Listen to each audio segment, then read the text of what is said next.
Hi there, it's Father Greg. Welcome again to the Saints Nativity 2020 Virtual Greek Festival. One of the highlights of the festival for me is doing church tours and showing people our beautiful church, many of whom have never seen it before.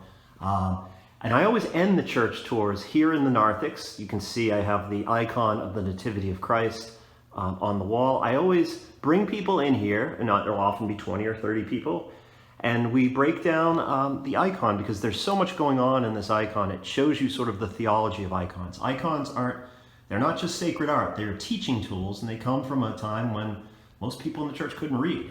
And so there's very little, there's a title in Greek, and then there's a few other writings, but it's designed for you to see, and it's not a snapshot, it's telling a story. I don't know if snapshot is still used in people's vocabulary, but there's multiple things going on at once, and it's designed to tell you a story. So in the very center, we have Christ in the manger, and you see the star shining down on him.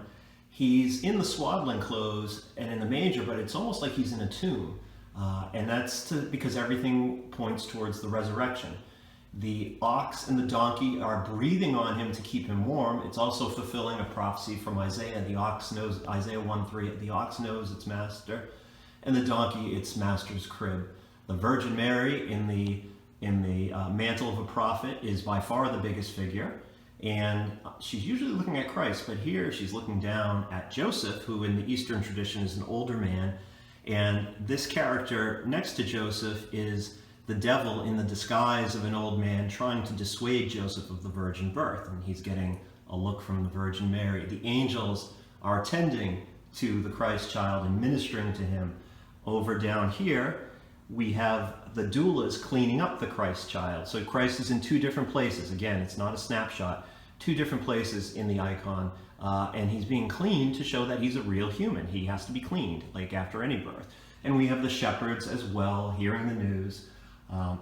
There are trees. Trees represent the root of Jesse, from which the Davidic line came.